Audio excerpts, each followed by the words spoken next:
I both read and write pretty books. Like if you've read either of these books, you know I'm a little twisted.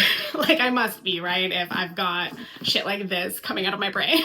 Now that being said, I do have some triggers. Shocking, I know. What's funny is my triggers are super pedestrian and common. Like they're everyday things. Like you can have somebody F a freaking corpse and I won't blink in a book, but if you have something like gaslighting in it, I struggle. I can't read it. Now, what I find interesting about this topic is a lot of my triggers are born from personal experiences, obviously, that I've had in my life. And you would think that being an SA survivor, I would shy away from a genre like dark romance. Like you would think on page SA and Grape would be a trigger much the same way that something like gaslighting is. And I've been thinking about this a lot recently as this genre continues to come under fire. I think the reason dark romance is so villainized is because so many people do not understand just how complex healing from trauma really is. I am one person, and within my one brain, I have experienced SA as trauma and I've experienced severe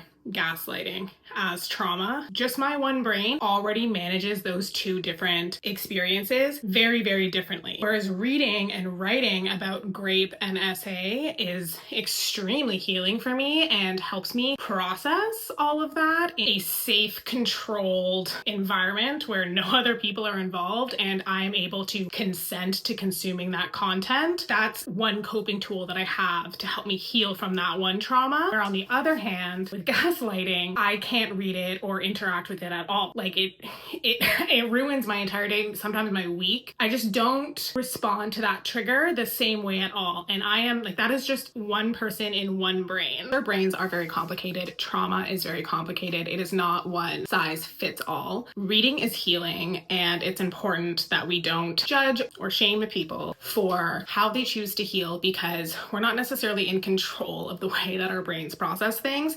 And honestly, something as like harmless as reading a book is probably one of the healthiest ways to deal with something like that. It's recommended by healthcare professionals frequently and often, and there's literally nothing wrong with reading dark romance to help yourself cope. Another thing that I wanted to touch on in this video that I think I have a unique perspective on as both an author and a reader who does have triggers is the discussion around trigger warning lists being in the front of books. I've seen a lot of discourse around this online, with readers being frustrated that they often have to click through a link path to an author's website to receive the full list of trigger warning, which is important for them to be able to access easily because they want to protect their mental health. Again, as somebody who has triggers, I totally understand that. Like it can totally ruin my day if I get like surprise triggered by a book. Like I think trigger warning and content warning lists are very important, and that's why I make sure mine are very thorough. However, I do want to mention and educate a little bit here for people who might not know, but the Zon, which is the primary platform that most indie authors publish on, will flag specific words and terms if they are in the actual body copy of the book, specifically in the first 10%. Like the whole book can be flagged, but there's like a heavy place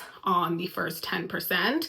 And authors, their books might get bananaed. They might get put in what is called like the dungeon, which means it's still available, but it's virtually impossible for people to find by using the search function. This is why you've seen an increase of the trend of authors driving readers towards their website to check for a full list of content warnings. As long as the author is making them readily and easily available on their website, that's the best they can do. We're not in control of the big conglomerate and how they want to censor books. All authors can do is their best. As somebody who has triggers, it is my responsibility to make sure that I'm doing my due diligence to ensure that that book does not have one of them in if I don't want my day to be ruined. So if I'm really concerned about it, it's not a lot of work for me to click through a link to an author's website to make sure that I'm doing what I need to do on my end to protect my mental health. Obviously, there are some authors who might not do that, but I think as long as the effort is there and it's available, it should be fine, especially considering that they're penalized for including that matter within the actual copy of the book. So I just wanted to include that because I don't know if everybody knows that. And yeah, that's definitely why you've been seeing that change a lot recently. So about you, do you have any triggers that are way less shocking than some of the common ones that we see? Because if so, let me know in the comments.